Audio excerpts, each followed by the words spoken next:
ক্যাম্পাসে চাকসু রাকসুর জোর প্রচারণা, শিক্ষার্থীদের মনোযোগ আকর্ষণে প্রতিশ্রুতি প্রার্থীদের। শাকসু নির্বাচনের রোডম্যাপ ঘোষণা কাল। নওগাঁয় সারের কৃত্রিম সংকট, ডিএপিতে বস্তায় 500 টাকা পর্যন্ত বেশিতে বিক্রির অভিযোগ। অসাধু ব্যবসায়ীদের বিরুদ্ধে ব্যবস্থা নেওয়ার দাবি। কক্সবাজারের খুরুশকুল সহ গুরুত্বপূর্ণ 3 সড়ক বেহাল। নরসিংদীর সড়কে মরে যাচ্ছে গাছ, পেরেক তার কাটা ঠুকে ব্যানার ফেস্টুন। এবং জৌলুস হারাচ্ছে 200 বছরের ঐতিহ্য নড়াইলের নৌকার গ্রাব। কাঙ্ক্ষিত মূল্য না পাওয়ায় তৈরিতে বিক্রিতে ভাটা, পেশা পরিবর্তনের ঝোঁক।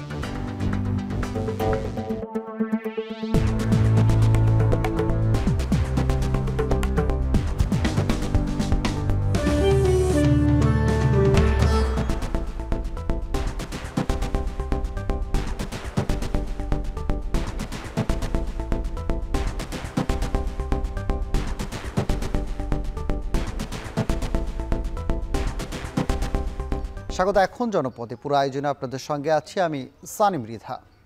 অবশেষে হতে যাচ্ছে শাহজালাল বিজ্ঞান ও প্রযুক্তি বিশ্ববিদ্যালয়ের ছাত্র সংসদ নির্বাচন। 12 অক্টোবর নির্বাচনী রোডম্যাপ ঘোষণা করবে বিশ্ববিদ্যালয় প্রশাসন। ছাত্র সংগঠনের প্রতিনিধিরা বলছেন, সুষ্ঠু নির্বাচন নিয়ে সংশয় রয়েছে। পরিবেশ নিশ্চিতের পর নির্বাচনের তারিখ ঘোষণার দাবি তাদের। গোলজার আহমেদের প্রতিবেদনে বিস্তারিত। দেশের অন্যান্য বিশ্ববিদ্যালয়গুলোতে যখন ছাত্র সংসদ নির্বাচন নিয়ে সরগরম, তখন সিলেটের শাহজালাল বিজ্ঞান ও প্রযুক্তি বিশ্ববিদ্যালয়ে নির্বাচন কেন্দ্রিক কোনো আলোচনা নেই। তবে গত জুলাইয়ে শাকসু নির্বাচন নিয়ে তৎপরতা শুরু করে ছাত্র সংগঠনগুলো। তাদের দাবির পরিপ্রেক্ষিতে 13 জুলাই 8 সদস্য বিশিষ্ট প্রবিধি পুনঃপ্রণয়ন কমিটি গঠন করে বিশ্ববিদ্যালয় প্রশাসন। আর কমিটি গঠনের 3 মাস পর সেই প্রতিবেদন উপাচার্যের কাছে আসে 8 অক্টোবর। অবশেষে প্রবৃদ্ধি পুনঃপ্রণয়ন কমিটির প্রতিবেদন অনুসারে আগামী 12 অক্টোবর নির্বাচন কমিশন গঠনের ঘোষণা করেন বিশ্ববিদ্যালয়ের উপাচার্য। তবে উপাচার্য জানান, নির্বাচন কমিটিতে কমিশনার সহ অন্যান্য পদে শিক্ষকরা আগ্রহী না হওয়ায় নতুন সংকট সৃষ্টি হয়েছে।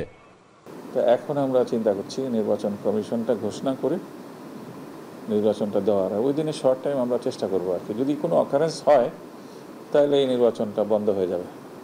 অকারেন্স না হইলেই নির্বাচন হবে। আমরা চাই ছাত্ররা তাদের গুরুত্বপূর্ণ দায়িত্ব পালন করবে। তবে নির্বাচনের পরিবেশ নিয়ে ভিন্নমত বিশ্ববিদ্যালয়ের প্রতিনিধিত্বকারী ছাত্র সংগঠনগুলোর। কেউ বলছেন, নির্বাচন যাতে না হয় এমন নানা কর্মকাণ্ডে ব্যস্ত বিশ্ববিদ্যালয়। আবার কেউ বলছেন, বিশ্ববিদ্যালয়ে কোনো সহনশীল পরিবেশ নেই যেখানে নির্বাচন হতে পারে। প্রশাসন একদম সর্বোচ্চ পর্যায়ে এসে গাফিলতি করতেছে তারা কোন, এবং আমরা দেখতেছি একের পর এক ইস্যু ক্রিয়েট করতেছে। তারা কিভাবে শাকসুকে বানচাল করে দেওয়া যায়। বিশ্ববিদ্যালয়ের ভাইস চ্যান্সেলর স্যারের ওনার শুধুমাত্র একটা মৌখিক বক্তব্যই আমরা পেয়েছি। এরপরে কিন্তু এখনো পর্যন্ত আমরা বিশ্ববিদ্যালয়ের শাকসু নির্বাচনের এখনো পর্যন্ত কোনো রোড ম্যাপ আমরা এখনো ঘোষণা করিনি। সাধারণ শিক্ষার্থীরা যদি ছাত্র সংসদ নির্বাচন অতি দ্রুত চায়, ছাত্রদল অবশ্যই সেখানে পূর্ণাঙ্গ প্যানেল অংশগ্রহণ করবে, এখানে কোনো সন্দেহ নাই। দেশের উত্তর পূর্বাঞ্চলের অন্যতম বিদ্যাপীঠ শাহজালাল বিজ্ঞান ও প্রযুক্তি বিশ্ববিদ্যালয়ের 1997 সালের পর আর কোনো কেন্দ্রীয় ছাত্র সংসদ নির্বাচন হয়নি। গোলজার আহমেদ, এখন সিলেট। টানা প্রচারণায় ব্যস্ত সময় পার করছেন চাকসু নির্বাচনের প্রার্থীরা। একাডেমিক ভবন, হলসহ ক্যাম্পাসের বিভিন্ন স্থান প্রার্থীদের প্রচারণায় মুখর হয়ে উঠেছে। চাকসু নির্বাচনের আরও খবর জানাতে চট্টগ্রাম বিশ্ববিদ্যালয় থেকে যুক্ত হচ্ছেন সহকর্মী শোয়েব রহমান। শোয়েব, জানাবেন প্রচারণায় কোন বিষয়গুলো প্রাধান্য পাচ্ছে? প্রার্থীদের আচরণবিধি লঙ্ঘনের কোনো অভিযোগ আছে কিনা? সানি, শেষ মুহূর্তে এসে অভিযোগ আর পাল্টা অভিযোগ কিন্তু বেশ কয়েকটি পড়েছে নির্বাচন কমিশনে। একটু পরেও আরও একটি অভিযোগ নির্বাচন কমিশনে জমা দেবে বৈচিত্র্যের ঐক্য প্যানেল, যেটি মূলত 10টি সংগঠনের সমন্বয়ে গঠিত একটি প্যানেল। এবং সেই সংগঠনের একটি অভিযোগ যে তারা ক্ষুদ্র নৃগোষ্ঠীদের যে পোশাক রয়েছে, বিশেষ করে নারীরা যে পোশাকটি পরেন, সেই পোশাকটি পুরুষদেরকে পরিয়ে একটি ভিন্ন ধাঁচের প্রচারণা করেছেন শিবির সমর্থিত প্যানেল থেকে সহসাহিত্য সংস্কৃতি বিষয়ক সম্পাদক পদপ্রার্থী জিহাদ আহনাফ, এবং তাতে করে তারা বলছেন যে এতে করে ক্ষুদ্র নৃগোষ্ঠীদের যে সংস্কৃতি, সেই সংস্কৃতিটিকে বিরূপভাবে বা ভিন্নভাবে উপস্থাপনের একটি অপপ্রয়াস চালানো হয়েছে। এবং সেই জায়গা থেকে এখানে কিছুক্ষণ পরে বৈচিত্র্য ঐক্য প্যানেল থেকে এটি একটি অভিযোগ দেওয়া হবে, কারণ নির্বাচনী আচরণ বিধিতেও বলা রয়েছে কাউকে ছোট করে বা কারোর সংস্কৃতি ধর্মীয় মূল্যবোধকে ছোট করে কিন্তু কোনো ধরনের প্রচারণা করা যাবে না। এবং তারা বলছেন যে এতে করে ক্ষুদ্র নৃগোষ্ঠীদের যে পোশাক সেটিকে ভিন্নভাবে উপস্থাপন করে তাদের সংস্কৃতিকে ভিন্নভাবে উপস্থাপন করা হয়েছে। এবং এর বাইরে যদি বলি প্রচারণার খবর, আজকে যেহেতু শনিবারে ক্যাম্পাস বন্ধ থাকে, শিক্ষার্থীদের উপস্থিতি ক্যাম্পাসে অনেকটাই কম, যে কারণে ক্যাম্পাসের আশেপাশে যে সকল কটেজ মেস রয়েছে সেই জায়গাগুলোতে কিন্তু ব্যাপক প্রচারণা চালাচ্ছেন প্রার্থীরা। বিশেষ করে বেশিরভাগ প্রার্থী কিন্তু ক্যাম্পাসে প্রতিদিন আসছেন, যেহেতু আর খুব একটা সময় নেই। আজকে শনিবার এবং আজকের পরে আর মাত্র 2 দিন তারা প্রচারণার সময় পাবেন। মঙ্গলবার কিন্তু কোনো ধরনের প্রচারণা করা যাবে না এবং বুধবার ইলেকশন। সেই জায়গা থেকে এই যে মাত্র 3টা দিন রয়েছে, সেই 3টা দিনে তারা সর্বোচ্চ সংখ্যক শিক্ষার্থীর কাছে নিজেদের বার্তা পৌঁছে দেওয়ার জন্য কিন্তু একেবারে পুরো ক্যাম্পাস এবং ক্যাম্পাসের আশেপাশের যে সকল মেস কটেজ রয়েছে সেখানে তারা চষে বেড়াচ্ছেন। প্রচারণার ক্ষেত্রে চট্টগ্রাম বিশ্ববিদ্যালয়ের যে প্রধান দুটি সমস্যা, আবাসন এবং যোগাযোগ, সেই দুটি বিষয়কে প্রাধান্য দিয়েই কিন্তু প্রার্থীরা ভোটারদের কাছে যাচ্ছেন এবং সেই বিষয়গুলো কিভাবে তারা সমাধান করবেন সেই বিষয়গুলোই মূলত ভোটারদের কাছে তারা তুলে ধরছেন। এবং ভোটারদের নিয়ে একটি শঙ্কা রয়েছে প্রার্থীদের মাঝে, যেহেতু 22 কিলোমিটারের বেশি দূরে শহর থেকে এই ক্যাম্পাস এবং সেখানে প্রধান বাহন হচ্ছে শাটল ট্রেন, যেখানেও কিন্তু আসলে অ্যাট এ টাইম সব শিক্ষার্থীকে আনা সম্ভব না, যে কারণে শিক্ষার্থীরা বলছেন যে ভোটার উপস্থিতি কেমন হতে পারে সেটি নিয়ে এক ধরনের সংশয় কিন্তু প্রার্থী এবং ভোটারদের মাঝেও রয়েছে। এবং 36 বছর যেহেতু এই নির্বাচন, সেখানে ভোটার উপস্থিতি যাতে আশাব্যঞ্জক থাকে এবং সর্বোচ্চ ভোটার যাতে উপস্থিতি হয়, সেই জন্য প্রার্থীদের পক্ষ থেকে দাবি করা হয়েছে যে নির্বাচনের দিন শহর থেকে ক্যাম্পাসে বিশেষ বাস সার্ভিস এবং সেই সাথে শাটলের অতিরিক্ত শিডিউল যাতে যুক্ত করা হয়, তেমন একটি দাবি কিন্তু রয়েছে এবং প্রশাসন সেই দাবিগুলো বিবেচনার আশ্বাসও কিন্তু দিয়েছেন। সানি, চাকসু নির্বাচনের প্রচারণার খবর জানাচ্ছিলেন সহকর্মী শোয়েব রহমান। এদিকে নির্বাচনের দিন ঘনিয়ে আসায় শিক্ষার্থীদের কাছে ছুটছেন রাকসুর প্রার্থীরা, দিচ্ছেন নানা প্রতিশ্রুতি। এ নিয়ে আরও জানাতে বিশ্ববিদ্যালয়ের পরিবহন মার্কেট থেকে যুক্ত আছেন মারুফ হাসান। মারুফ, জানাবেন রাকসুর নির্বাচন ঘিরে ক্যাম্পাসের এখনকার পরিস্থিতি কেমন?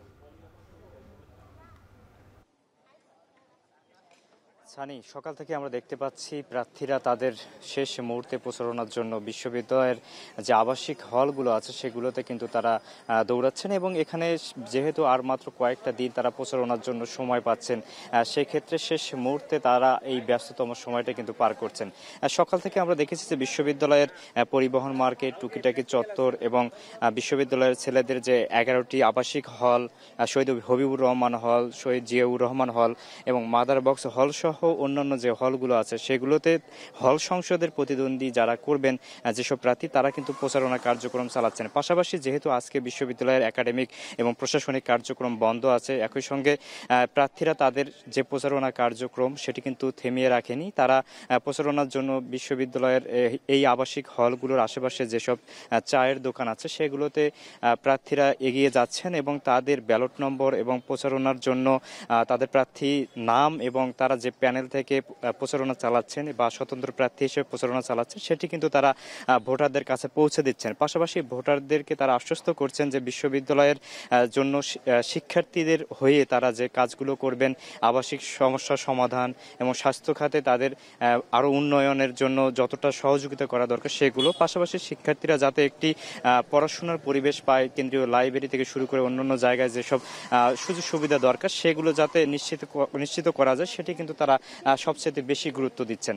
এবং এখানে আমরা দেখতে পেয়েছি যে ভোটার যারা আছেন তারাও কিন্তু অনেক আগ্রহের সঙ্গে প্রার্থীদের সঙ্গে কুশলাদি বিনিময় করছেন এবং তারাও কিন্তু বলছেন যে যত সময় আসছে তত কিন্তু প্রার্থীরা তাদের দ্বারে আসছেন এবং যেহেতু আর মাত্র 3 দিন হয়তো তারা তাদের প্রচারণার সময় পাবেন। আগামী 16 অক্টোবরেই যেহেতু রাকসু নির্বাচন হচ্ছেন, শেষ মুহূর্তে নিজেদেরকে তারা তুলে ধরার জন্য এবং ভোটারদের কাছাকাছি যাওয়ার জন্য সর্বোচ্চটা দিয়ে তারা কিন্তু তাদের প্রচারণা কার্যক্রম চালাচ্ছেন। এর আগে আমরা গতকাল দেখেছি যে জুমার নামাজের পরপরই সকল প্যানেলের যারা ভিপি পদপ্রার্থী এবং জিএস এজিএস এর পদপ্রার্থী আছে তারা কিন্তু একই সুরে কিন্তু কথা বলেছেন, বলেছেন যে বিশ্ববিদ্যালয়কে যাতে সবার জন্য গ্রহণযোগ্য একটি নির্বাচন আমরা উপহার দিতে পারি, সেই জায়গা থেকে কিন্তু তারা একতাবদ্ধ করেছে। সানি, রাজশাহী বিশ্ববিদ্যালয়ের রাকসু নির্বাচনের প্রচার প্রচারণার এই ছিল আমার কাছে এখন পর্যন্ত সবশেষ। রাকসু নির্বাচনে প্রার্থীদের প্রচারণা নিয়ে সবশেষ খবর জানাচ্ছিলেন বিশ্ববিদ্যালয় থেকে যুক্ত ছিলেন সহকর্মী মারুফ হাসান। বেরিয়ে আছে বড় বড় ইটের খোয়া, হেলে দুলে চলছে গাড়ি, কোথাও উঁচু কোথাও গর্ত। এমন দুরবস্থা কক্সবাজারের সদর উপজেলার পিএমখালী ও খুরুশকুল এলাকার 3টি গুরুত্বপূর্ণ সড়কের। 1 বছরেরও বেশি সময় ধরে ঝুঁকি নিয়ে চলাচল করতে হচ্ছে।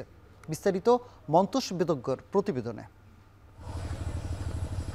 কক্সবাজার সদর উপজেলার পিএমখালীর নূর মোহাম্মদ চৌধুরী বাজার থেকে মহাশনিয়াপাড়া বাজার, পিএমখালী ইউনিয়ন পরিষদ থেকে খুরুশকুল ইউনিয়ন অফিস পর্যন্ত এক্স মিলিটারি রোড, আর সেখান থেকে কুলিয়াপাড়া, এই 3টি সড়ক এখন চলাচলের জন্য প্রায় অযোগ্য।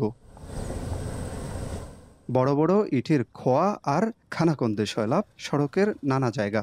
1 বছরেরও বেশি সময় ধরে কাজ বন্ধ রয়েছে সড়কগুলোর, দেখা নেই ঠিকাদারদের।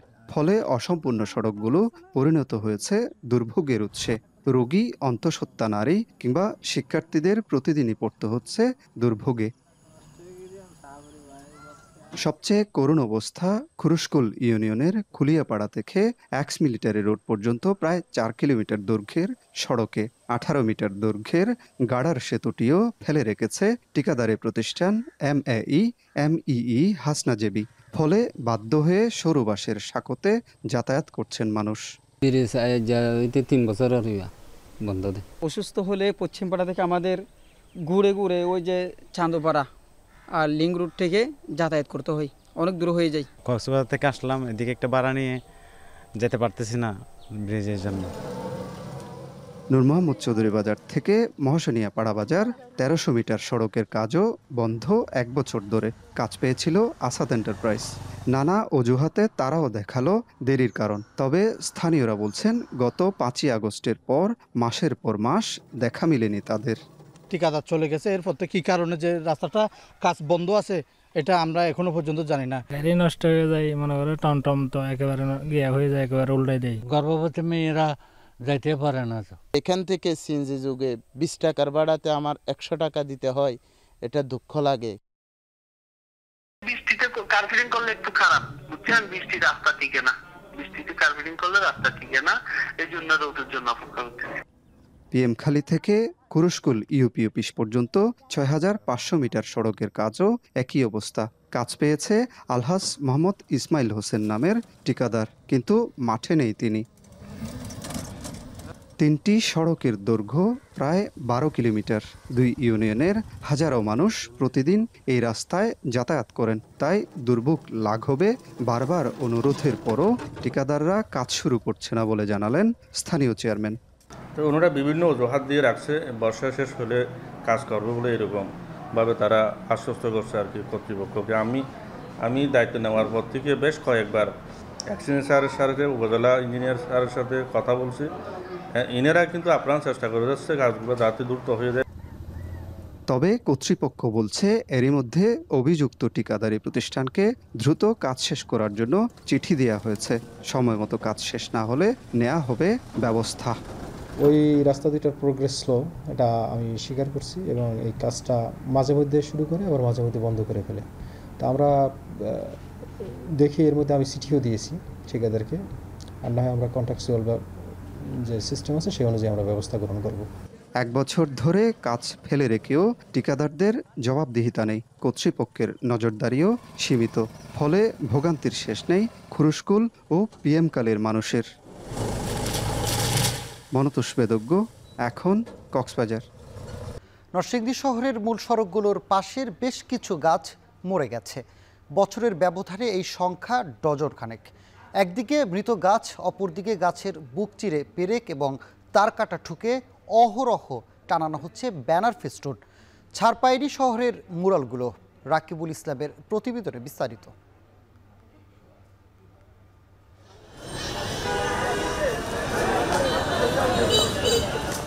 নরসিংদী শহরের মূল সড়কগুলোর পাশের বেশ কিছু গাছ মরতে বসেছে। মারা গেছে এরকম কয়েক ডজন গাছ। পেরেক এবং তারকাটা মেরে টানানো হয়েছে ব্যানার ফেস্টুন। ছাড় পায়নি শহরের মুরালগুলো। এই শহর আমাদের, এই পথ, এই ছুটে চলা, এই ব্যস্ততা সবই আমাদের জীবনের অংশ। এই শহরের বুকে যারা আমাদের ছায়া যোগায়, নিঃশ্বাস দেয়, তাদের দিকে ঠিক কতটুকু ফিরে তাকাই আমরা?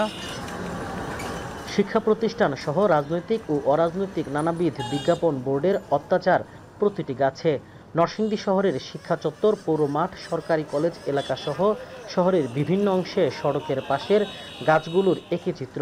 গাছে পেরেক মেরে টাঙানো হয়েছে বিজ্ঞাপন। কিছু গাছ মরে গেছে, কিছু অর্ধমৃত, যেন দেখেও দেখার কেউ নেই। এছাড়া শহরের বৈদ্যুতিক ল্যাম্পপোস্টেও বিজ্ঞাপনের বোঝা। বিজ্ঞাপনের অত্যাচার থেকে ছাড় পায়নি মুরাল এবং ভাস্কর্যগুলো। কেন 3-4টা গাছ আছে যে গাছগুলি অনেক ভালো ছিল দেখতাম, অনেক এখন গাছগুলি নেই, গাছের পাতা নেই। আমরা যে অক্সিজেনগুলি পাই সেটা কিন্তু এখন পাচ্ছি না। বিভিন্ন ব্যানার ও বিভিন্ন কোম্পানির অ্যাডের জন্য এই গাছগুলা মারা যাইতেছে। এখানে প্রায় অনেকগুলা গাছ মারা গেছে। ব্যানারের সাথে লোহা ব্যবহার করার কারণে বা বিভিন্ন গুণজাতীয় বা পেরেক ব্যবহার করার কারণে কিন্তু গাছের বৃদ্ধি হচ্ছে না, এবং গাছটা কিন্তু আপনার গাছের ভিতরে বিভিন্ন জীবাণু ঢুকে আপনার কিন্তু গাছটা কিন্তু নষ্ট হচ্ছে। গাছের স্বাস্থ্যগত দিক আলোচনা করে পরিবেশবিদরা বলছে বিজ্ঞাপন প্রদর্শনী ব্যবস্থার পরিবর্তনের কথা। রাজনৈতিক অরাজনৈতিক সব ধরনের সংগঠন এখানে এই কাজটা করতেছে। বিভিন্ন চত্বরগুলো, মানে ছোট বড় সকল চত্বর, এখন চত্বর আর চত্বর নাই, চত্বরের যে সৌন্দর্যটা সেটা আমরা হারিয়ে ফেলছি এখন। টাকাটা এবং পেরেক মেরে যারা ব্যানার ফেস্টুন টানিয়েছে তাদের কাছেও নেই যৌক্তিক উত্তর। এদিকে অযাচিত ব্যানার ফেস্টুন নিয়ে সুষ্ঠু পরিকল্পনা ও প্রয়োজনীয় ব্যবস্থা নেওয়ার কথা জানায় জেলা প্রশাসন। বিভিন্ন প্রতিষ্ঠান বা বিভিন্ন ব্যক্তি বা রাজনৈতিক কোনো কারোর মাধ্যমে যদি অবৈধভাবে এগুলো দেওয়া হয়, ব্যানার ফেস্টুন এগুলো না দিতে পারে, আমাদের নরসিংদী পৌরসভার পক্ষ থেকে সে ব্যাপারে নির্দেশনা আমরা জোরালোভাবে প্রচার করব এবং এটাকে আরও বেশি গুরুত্ব সহকারে আমি দেখব। নরসিংদী পৌরসভা ছাড়াও পার্শ্ববর্তী উপজেলা শহরগুলোরও একই চিত্র। সমস্যাগুলোর সমাধান হয়ে দ্রুতই শহর পরিচ্ছন্ন হবে এমন প্রত্যাশা সকলের। রাকিবুল ইসলাম, এখন নরসিংদী। এমপিওভুক্ত স্কুল, কলেজ ও মাদ্রাসার শিক্ষকদের শতভাগ বোনাস এবং ইবতেদায়ী মাদ্রাসা ও নন এমপিও শিক্ষক কর্মচারীদের 6 দফা দাবিতে ময়মনসিংহে মানববন্ধন করছেন শিক্ষকরা। এ বিষয়ে আরও জানাতে সেখান থেকে যুক্ত হচ্ছেন সহকর্মী হারুনুর রশিদ। হারুন, জানাবেন দাবি আদায় শিক্ষকরা কি বলছেন?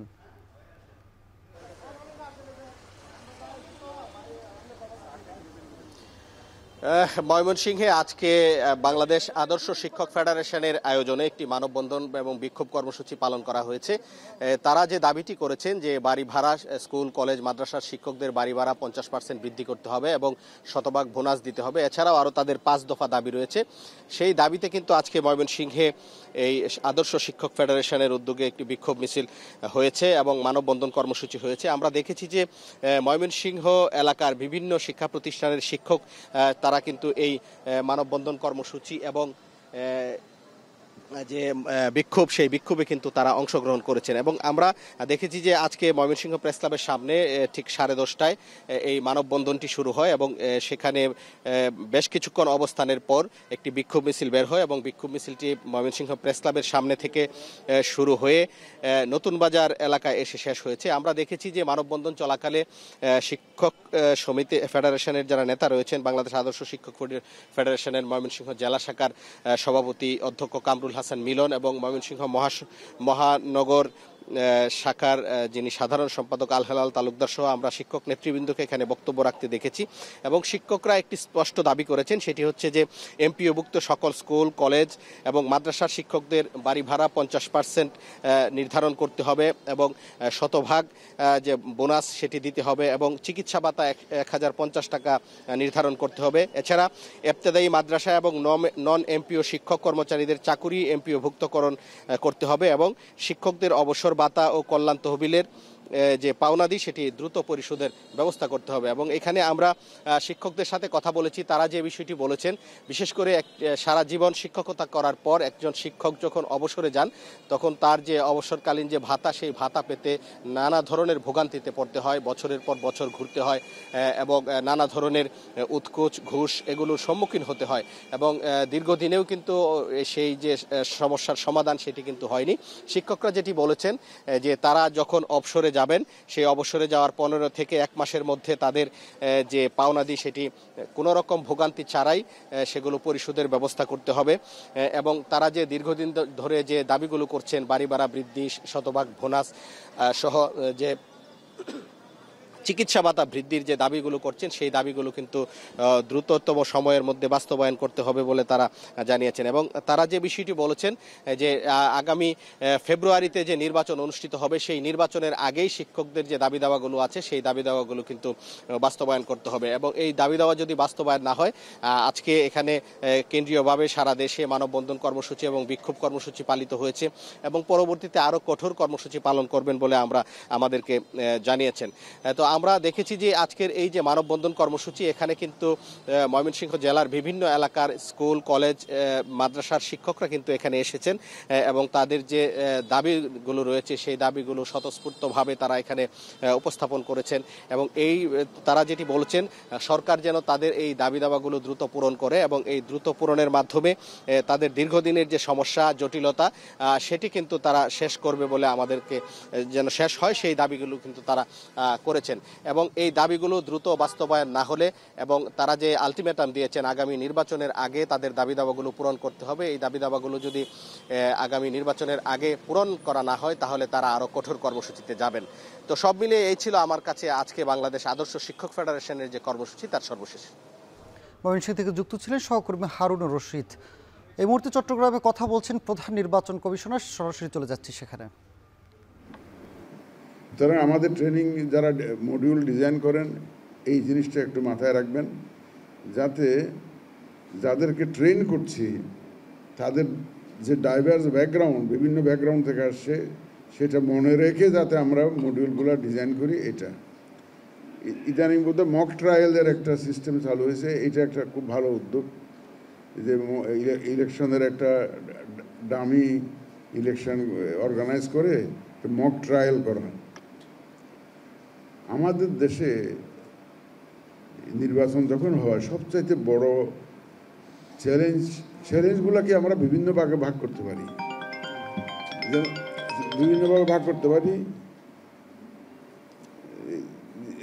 যেমন ধরেন আমাদের চ্যালেঞ্জগুলো অ্যাডমিনিস্ট্রেটিভ চ্যালেঞ্জেস আছে, প্রশাসনিক, কাদেরকে নিয়োগ করব, কোথায় নিয়োগ করব, পোস্টিং কোথায় দেব ইত্যাদি প্রশাসনিক চ্যালেঞ্জগুলো আছে। লিগ্যাল চ্যালেঞ্জেস আছে, আইনগত চ্যালেঞ্জেস থাকে যে কোনো একজনের বিরুদ্ধে অ্যাকশন নেব, কোনো সেন্টারে গোলমাল হলো কী অ্যাকশন নেব, কোন ক্যান্ডিডেটের বিরুদ্ধে কী অ্যাকশন নেব ইত্যাদি আছে। ইলেকট্রাল মনিটরিং টিম ঠিক মতো কাজ করছে কিনা, তারপরে কন্ডাক্ট রুলস ভায়োলেট হলে কী ধরনের পানিশমেন্ট হবে, এই ধরনের there are lot of legal challenges as well. তারপরে আপনার ধরেন টেকনোলজিক্যাল চ্যালেঞ্জেস আছে, এবং ইদানিং যেমন ধরেন ক্যামেরার কথা আসছে, এই যে ট্র্যাকিং করা, যে ডিজিটাল AI অ্যাবিউজ মোকাবিলা করা, এই ধরনের চ্যালেঞ্জেসগুলো আসছে, বিভিন্ন রকমের চ্যালেঞ্জেস। তবে আমাদের দেশে দেখা যাচ্ছে যে ভোট গ্রহণের জন্য সবচাইতে বড় চ্যালেঞ্জ হচ্ছে যে সিকিউরিটি চ্যালেঞ্জ, সেটা নিরাপত্তার যে চ্যালেঞ্জটা, এটা একটা বিশাল আকারে দেখা দিয়েছে এবং এটা নিয়ে সবাই দুশ্চিন্তার মধ্যে আছে। এইটা মোকাবেলাটা আমাদের জন্য একটা বড় চ্যালেঞ্জ হিসেবে দাঁড়াবে, সিকিউরিটি চ্যালেঞ্জ যেটা সেটা। আপনারা যারা প্রিসাইডিং অফিসার হবেন, আমি তাদের উদ্দেশ্যে একটা জিনিস বলতে চাই, যেদিন ইলেকশন হবে আপনি মনে করেন you are the chief election officer of that centre, chief election commissioner of that centre. সর্বময় ক্ষমতা আপনাকে দেওয়া আছে আইনগতভাবে। আমরা চাইব রিটার্নিং অফিসারের কাছে এবং প্রিসাইডিং অফিসারের কাছে সব ধরনের ক্ষমতা দেওয়া আছে। যদি গোলমাল করে সেন্টার বন্ধ করে দিবেন, 3টা গোলমাল হলে 3টা সেন্টার বন্ধ করে দেবেন, দরকার হলে আমার পুরো কনস্টিটিউশনে ক্যান্সেল করে দেব, বন্ধ করে দেবো ইলেকশন। আমরা সহজে ছাড়ার পাত্র নই, সহজে ছাড়ব না, এবং ইনশাল্লাহ আপনাদের পিছনে আমরা আছি। Election commission will give full support, I assure you, আমরা ফুল সাপোর্ট দিয়ে যাব আপনাদেরকে। আপনারা আইনের পুরা কর্তৃত্ব নিয়ে আইনটা এক্সার্ট করবেন। আইনটা এক্সার্ট এইটা কিন্তু এইটা করতে গেলে শুধুমাত্র যেটা আপনার দরকার হবে, আপনার নিউট্রালিটিটা, আপনি যে নিউট্রাল নিরপেক্ষ আছেন এই জিনিসটা কিন্তু প্রমাণ দিতে হবে আপনাকে। এই জিনিসটা যদি ওরা যদি আপনার কর্মকাণ্ডের মধ্যে ধারণা পায়, মানে পাবলিক পারসেপশন যদি হয় যে আপনি একটা বিশেষ ব্যক্তির জন্য বা বিশেষ দলের জন্য কাজ করছেন, তাহলে কিন্তু আপনার আইনের প্রয়োগ করার শক্তি, আপনার নৈতিক শক্তি দুর্বল হয়ে যাবে। এবং আমরা চাই আমাদের প্রতিটা কর্মী বাহিনী, আমি আপনাদেরকে কর্মী বাহিনী বললাম যে কারণ আপনাদেরকে সাথে নিয়ে আমার নির্বাচনটা করতে হবে। Basically it is the micro level job, not the এখন আমরা ম্যাক্রো লেভেলে কাজ করছি, যে আইন কানুন বানাচ্ছি, কন্ডাক্ট রুল বানাচ্ছি, এখন ম্যাক্রো লেভেলে আমরা সেন্ট্রাল লেভেলে করছি। কিন্তু অ্যাকচুয়াল ভোট কালেকশনটা কিন্তু আপনারা মাইক্রো লেভেলে করতে হবে এটা। এবং মাইক্রো লেভেলে আমার বিশ্বাস হচ্ছে একটা ওয়েল প্রোটেক্টেড,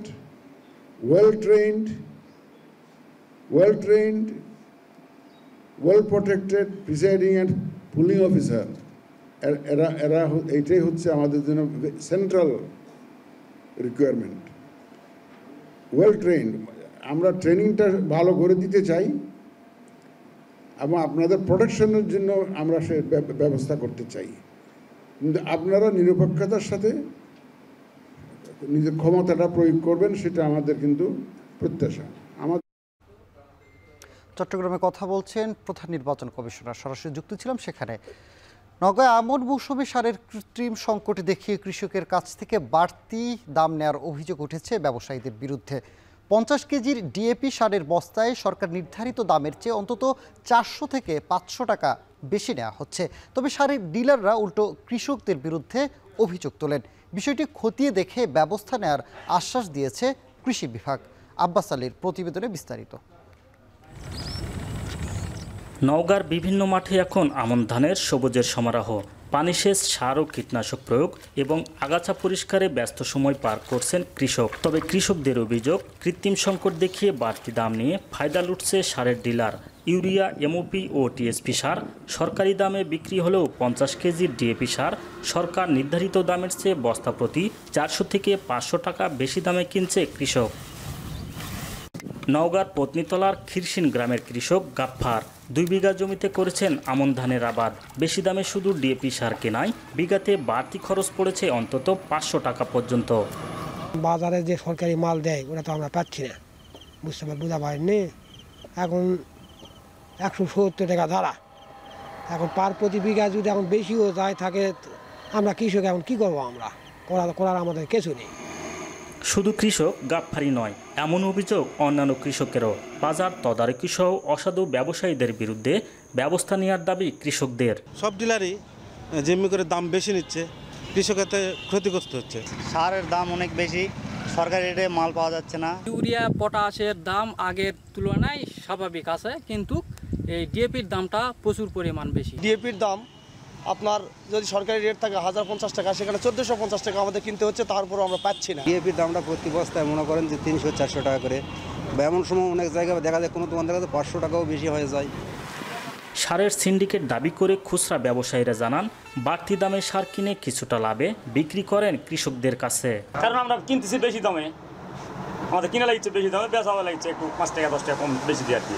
এই বলবো, আমার তো মনে হয় যে এগুলা সিন্ডিকেট হয়, আমার যতটুকু ধারণা, তাছাড়া তো এরকম হওয়ার কথা নয়।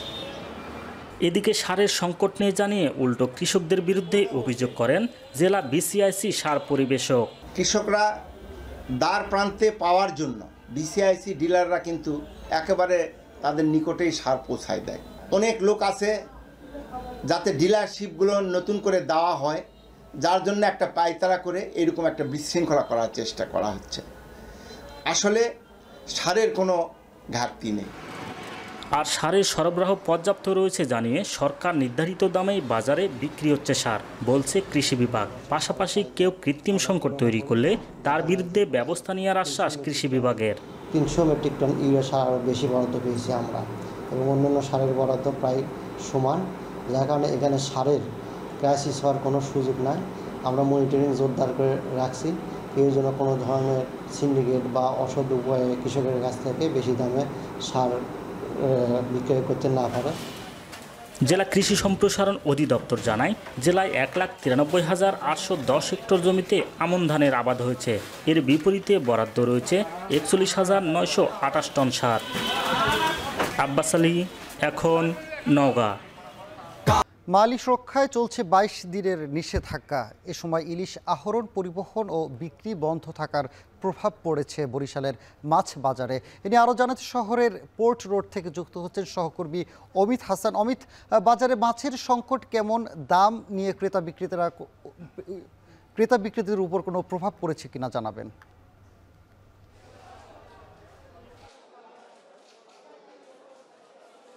সানি, একটু জানিয়ে রাখি যে বরিশালের মাছ বাজারে কিন্তু 22 দিনের যে ইলিশ সংরক্ষণের নিষেধাজ্ঞা সেটির প্রভাব পড়েছে এবং আমরা গত বৃহস্পতিবারও দেখেছি যে আসলে মাছ বাজারে মাছের দাম বেশ চড়া যাচ্ছে এবং আজকেও দেখছি যে নদীর মাছের সরবরাহ বেশ কম।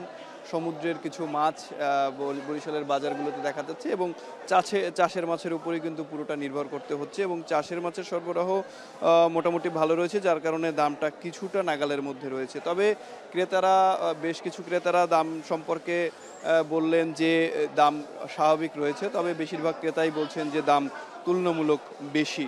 যার ইলিশের যে সংরক্ষণের নিষেধাজ্ঞা দেওয়া হয়েছে তার কারণেই দামটা বেশি এবং মাছের সরবরাহ চাহিদার তুলনায় কিছুটা কম বলছেন তারা। এবং ব্যবসায়ীরা বলছেন যে 22 দিনের যে নিষেধাজ্ঞা দেওয়া হয়েছে তার কারণেই কিন্তু বরিশালের এই মাছ বাজারে যে প্রভাবটা সেটি কিন্তু পড়েছে। এবং দাম যদি একটু বলে দেই তাহলে সপ্তাহ ব্যবধানে দেখা যাচ্ছে যে কিছু কিছু মাছে 10 থেকে 20 টাকা পর্যন্ত বেড়ে চিংড়ি আজকে কিন্তু 700 টাকা থেকে প্রায় 900-1000 টাকা পর্যন্ত বিক্রি হচ্ছে। এছাড়া রূপচাঁদা মাছ 1200 থেকে 1800 টাকায় বিক্রি হচ্ছে, কোরাল 850 টাকায় বিক্রি হচ্ছে প্রতি কেজি এবং রুই মাছ দেখা গেছে যে চাষের যে রুই রয়েছে সেটি 350 থেকে 370 টাকায় বিক্রি হচ্ছে আকার ভেদে। এছাড়া কাতল মাছ যেটি রয়েছে 380 থেকে 400 টাকা বিক্রি হচ্ছে এবং শিং মাছ 260 টাকা থেকে 300 টাকায় বিক্রি হচ্ছে পাইকারি বাজারে। এছাড়া তেলাপিয়া মাছ যেটি রয়েছে সেটি 230 টাকায়, সুরমা 220 টাকা, আইর মাছ যেটি রয়েছে সেটির সরবরাহ বেশ কম 1800 টাকায় বিক্রি হচ্ছে এবং পাঙাশ মাছ ছোট আকারের যেটি রয়েছে সেটি 170 থেকে 180 টাকায় আমরা পাইকারি বাজারে দেখেছি। খুচরা বাজারের দাম কিছুটা বাড়তি রয়েছে এবং পাইকারি বাজারে যে বড় আকারের যে পাঙাশ মাছ রয়েছে সেটির দাম কিন্তু বেশ চড়া। আজকে 700 থেকে 900 টাকা প্রতি কেজি বিক্রি হচ্ছে এবং সেগুলোর ওজন প্রায় 3-3.5 কেজির মতো দেখা গিয়েছে। এবং চিংড়ি মাছের সরবরাহ বরিশালের বাজারে বেশ ভালো থাকলেও চিংড়ি মাছের দাম কিন্তু দেখা যাচ্ছে যে এখনও নাগালের বাইরে রয়েছে।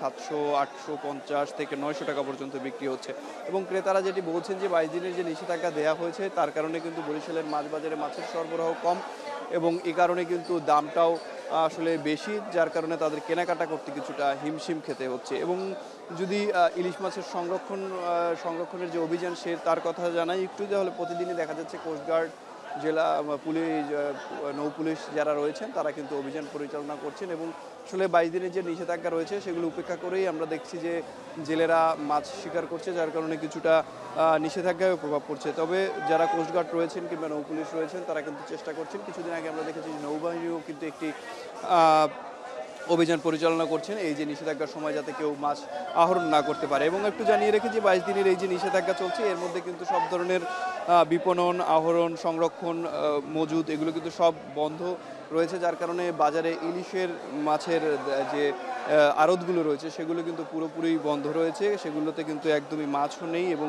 একদমই তালামারাবদ্ধ অবস্থায় রয়েছে এবং 22 দিন পরে কিন্তু এগুলো আবার খোলা হবে এবং মাছ বিক্রি হবে, এমনটাই জানিয়েছেন ব্যবসায়ীরা। তবে বরিশালের এই বাজারটিতে একসময় ইলিশের সরবরাহ বেশ ভালো থাকলেও চলতি মৌসুমে ইলিশের সরবরাহ একদম নেই বললেই চলে এবং এখন নিষেধাজ্ঞা থাকার কারণে তো একদমই নেই।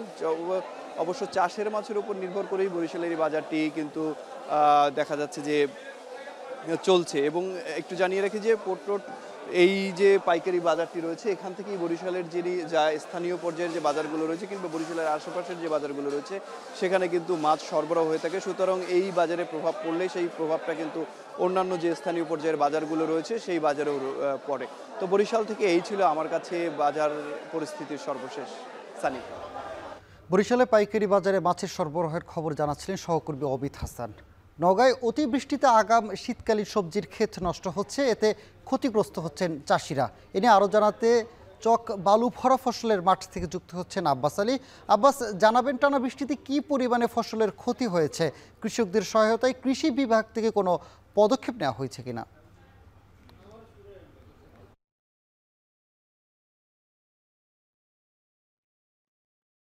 ছানি, আপনাকে জানিয়ে রাখি, নওগাঁ সদর উপজেলার হাপানিয়া, বর্ষাইল এবং কৃত্তিপুর ইউনিয়ন সবজির এলাকা হিসেবে পরিচিত। আর এইসব এলাকার ফসলের মাঠে বিভিন্ন ধরনের শাকসবজিতে এখন ভরপুর বলা যায়। অর্থাৎ আগাম শীতকালীন যেসব শাকসবজি রয়েছে সেগুলোর মধ্যে মূলা, বেগুন, ফুলকপি, সিম, লাল শাক, সবুজ শাক সহ বিভিন্ন ধরনের শাকসবজির চাষাবাদ করা হয়েছে এবং কৃষকরা এইসব শাকসবজি আরও রোপণ করছেন এবং পরিচর্যায় তারা ব্যস্ত সময় পার করছেন। তবে অতি বৃষ্টির কারণে এইসব শাকসবজি অনেকটাই ক্ষতিগ্রস্ত হয়েছে। এই কারণে বলা যায় যে কৃষকরা আসলে অর্থনৈতিক দিক দিয়ে ক্ষতিগ্রস্ত হচ্ছেন। আমি এখন অবস্থান করছি নওগাঁ সদর উপজেলার চক বালুভরা মাঠে, যেখানে আসলে একজন কৃষকের সঙ্গে কথা বলেছি। তিনি 10 কাঠা জমিতে আগাম জাতের শীতকালীন বেগুন এবং কাঁচামরিচ চাষ করেছিলেন। সেখানে অর্থাৎ এই সবজি রোপণের প্রায় 1 মাস পর টানা কয়েকদিনের বৃষ্টিতে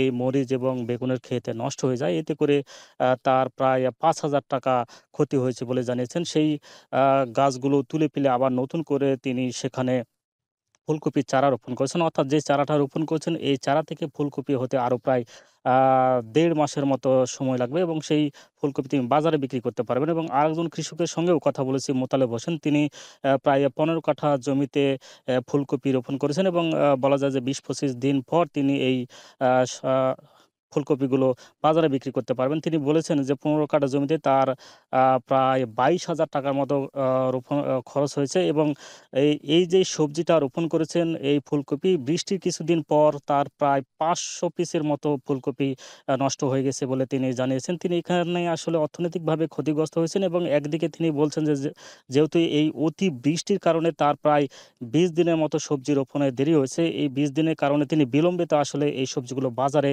উঠাতে পারবেন। তিনি ধারণা করছেন যে এই বিলম্ব হওয়ার কারণে তিনি সবজির দাম কিছুটা কম পাবেন। অর্থাৎ তিনি দুই দিকেই ক্ষতিগ্রস্ত হবেন বলে জানিয়েছেন। তবে কৃষি অফিস থেকে বলা হচ্ছে যেহেতু এই প্রচুর বৃষ্টিপাত হচ্ছে মাঝে মধ্যে, যার কারণে রোগবালাই সহ বিভিন্ন ক্ষতিগ্রস্ত হচ্ছে। কৃষি অফিসের থেকে পরামর্শ দেওয়া হচ্ছে ফসানি রোগ সহ যে বিভিন্ন রোগবালাই হচ্ছে সেখানে আসলে কীটনাশক স্প্রে করার পরামর্শ দেওয়া হচ্ছে এবং বৃষ্টির পানি যেন এই জমিতে না জমে সেই পরামর্শ দেওয়া হচ্ছে। এছাড়া কৃষি অফিসের যারা উপসহকারী কর্মকর্তা রয়েছেন তারা আসলে নিয়মিত তদারকি করছেন এবং কৃষকদের সার্বিকভাবে পরামর্শ দেওয়া হচ্ছে বলে আমরা জানিয়েছি। তবে বাজারে যেসব আগাম শীতকালীন সবজি রয়েছে সেগুলোর দাম বেশ চড়া এবং এই চড়া হওয়ার মূল কারণ হচ্ছে বৃষ্টির কারণে এই ফসলগুলো নষ্ট হচ্ছে এবং আগাম শীতকালীন সবজি জেলাতে প্রায় 3,000 হেক্টর জমিতে রোপণ হয়েছে বলে জানিয়েছেন কৃষি বিভাগ। তো এই ছিল আমার কাছে শাকসবজির রোপণ পরিচর্যা নিয়ে সবশেষ।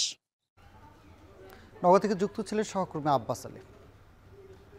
নড়াইলের রামসিদ্ধি গ্রামের নৌকা তৈরির ইতিহাস 200 বছরের। প্রতি বছর বর্ষার শুরুতে এখানে নৌকা কেনাবেচার ধুম পড়লেও এবারের চিত্র কিছুটা ভিন্ন।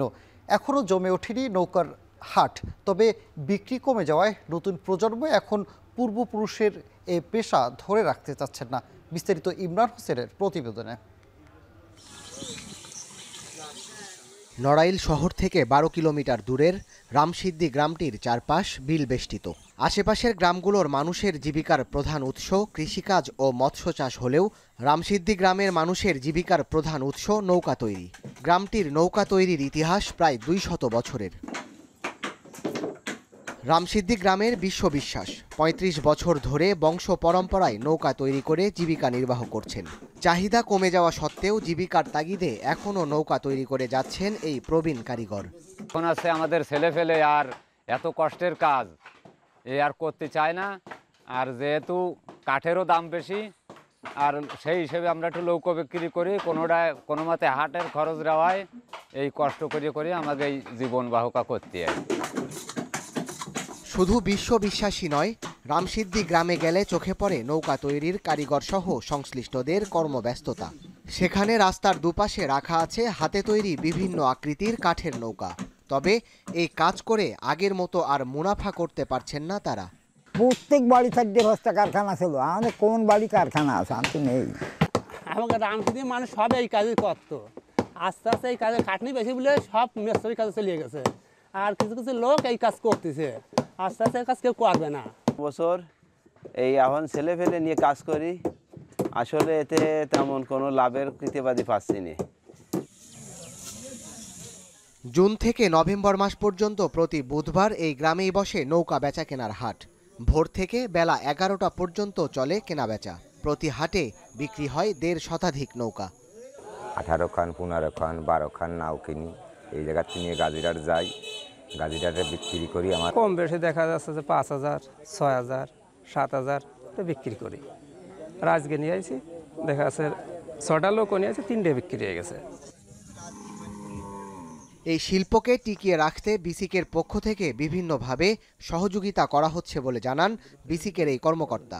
এই পেশার সাথে সম্পৃক্ত যে কারিগরগুলো আছে তারা পেশা বদল করে অন্য পেশায় চলে যাচ্ছে। সেক্ষেত্রে এই পেশায় যাতে তারা লাভবান হতে পারে এবং এই পেশায় যাতে তারা টিকে থাকতে পারে, সেই জন্য আমরা বিসিক কাজ করে যাচ্ছি।